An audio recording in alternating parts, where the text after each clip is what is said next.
महाराष्ट्र राज्यातील प्रत्येक महत्त्वाच्या घडामोडी फक्त आपल्या बेधडक मी मराठी न्यूज चॅनलवर.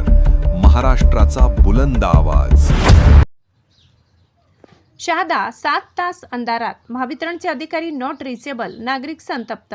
सोमवार दिनांक 20 जुलै रोजी सायंकाळी 6:30 रात्री 1 वाजेपर्यंत संपूर्ण शहादा शहर तब्बल 7 तास अंधाराच्या खाईत ढकलले गेले.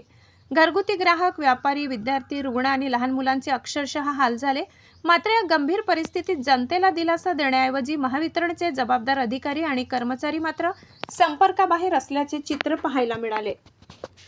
वीज पुरवठा खंडित झाल्यानंतर नागरिकांनी वारंवार अधिकाऱ्यांना आणि कर्मचाऱ्यांना फोन लावले.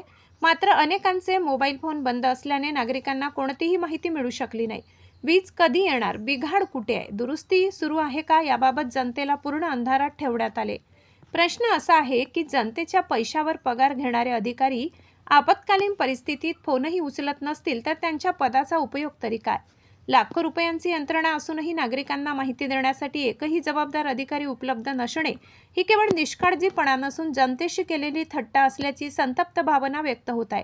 वीज पुरवठा खंडित होणे ही तांत्रिक बाब असू शकते, मात्र अधिकाऱ्यांचे फोन बंद ठेवणे, जनतेला कोणतीही माहिती न देणे आणि खबरदारीपासून पळ काढणे हे कोणत्याही परिस्थितीत खपवून घेता येणार नाही. या संपूर्ण प्रकरणाची उच्चस्तरीय चौकशी करून जबाबदार अधिकारी व कर्मचाऱ्यांवर कठोर शिस्तभंगाची कारवाई करावी. तसेच शहादा शहरासाठी 24 तास कार्यरत आपत्कालीन प्रतिसाद व्यवस्था उभी करावी, अन्यथा जनतेचा रोष तीव्र आंदोलनात परिवर्तित होण्याची शक्यता नाकारता येत नाही. बेधडक मी मराठी न्यूजसाठी सुमित गिरासे, शहादा.